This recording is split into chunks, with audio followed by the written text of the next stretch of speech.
മുണ്ടക്കൈ ഉരുൾപൊട്ടൽ ദുരന്ത ബാധിതർക്ക് ടൗൺഷിപ്പ് നിർമ്മിക്കുന്നതിന് പുറമെ കൃഷിഭൂമി കൂടി നൽകാൻ കഴിയില്ലെന്ന് മുഖ്യമന്ത്രി. കേന്ദ്ര സർക്കാരിൽ നിന്ന് ഇതുവരെ ധനസഹായം ലഭിച്ചിട്ടില്ല എന്നും മുഖ്യമന്ത്രി നിയമസഭയിൽ പറഞ്ഞു.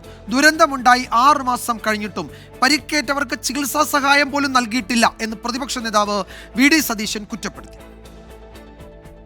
കൃഷിഭൂമി നഷ്ടപ്പെട്ട ആളുകൾക്ക് കൃഷിഭൂമി തന്നെ നൽകാൻ കഴിയുമോ എന്ന കുർക്കോളി മൊയ്തീൻ എം.എൽ.എയുടെ ചോദ്യത്തിനായിരുന്നു മുഖ്യമന്ത്രിയുടെ മറുപടി. അത്തരം സഹായം നൽകാനാകില്ല എന്ന് മുഖ്യമന്ത്രി തുറന്നടിച്ചു. ദുരന്തത്തിന് ഇരയായവർക്ക് 300 രൂപ വീതം തുടർന്നും നൽകാനാകുമോ എന്ന കാര്യം പരിശോധിക്കുമെന്നും മുഖ്യമന്ത്രി പറഞ്ഞു. വയനാട് ദുരന്തവുമായി ബന്ധപ്പെട്ട് 712 കോടി രൂപ ഇതുവരെ ദുരിതാശ്വാസ നിധിയിൽ ലഭിച്ചു. ദുരന്തത്തെ കേന്ദ്ര സർക്കാർ അതിതീവ്ര ദുരന്തമായി പ്രഖ്യാപിച്ചതിനാൽ കൂടുതൽ സഹായം പ്രതീക്ഷിക്കുന്നുണ്ടെന്നും മുഖ്യമന്ത്രി. രക്ഷാപ്രവർത്തനങ്ങളും ദുരിതാശ്വാസവും സമയബന്ധിതമായി പൂർത്തിയാക്കിയ ശേഷം ഏറ്റവും വേഗത്തിൽ പുനരധിവാസ പ്രവർത്തനങ്ങൾ നടപ്പിലാക്കാനാണ് തീരുമാനിച്ചിട്ടുള്ളത്. കേന്ദ്ര സർക്കാരിൽ നിന്ന് ഇതുവരെ ധനസഹായം ലഭിച്ചിട്ടില്ല. PDNA റിപ്പോർട്ടിൻ്റെ അടിസ്ഥാനത്തിൽ കേന്ദ്ര സഹായം ലഭ്യമാകുമെന്നാണ് പ്രതീക്ഷിക്കുന്നത്.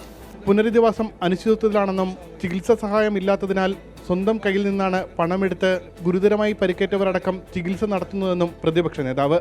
നമ്മൾ ഒരുപാട് കാര്യങ്ങൾ പ്രഖ്യാപിച്ചെങ്കിലും പല കാര്യങ്ങളും മന്ദഗതിയിലാണ് പോകുന്നത്. പുനരധിവാസ പ്രക്രിയ തന്നെ ഒരു അനിശ്ചിതത്വത്തിലെത്തി നിൽക്കുകയാണ്. മാത്രമല്ല, ഏറ്റവും അവസാനമായി 1000 സ്ക്വയർ ഫീറ്റ് വീടിന് 30 ലക്ഷം രൂപ എന്ന് സർക്കാർ തീരുമാനിച്ചതോടുകൂടി നിരവധി ഡോണേഴ്സ് അതിൽ നിന്ന് പിൻവാങ്ങിയിരിക്കുക. ടൗൺഷിപ്പിൽ വീട് നിർമ്മാണത്തിന് 30 ലക്ഷം രൂപ എന്നത് പ്രാഥമിക കണക്കാണെന്നും വീട് ഒരുമിച്ച് നിർമ്മിക്കുമ്പോൾ ചെലവ് കുറയുമെന്നും മുഖ്യമന്ത്രി വിശദീകരിച്ചു. 24 തിരുവനന്തപുരം.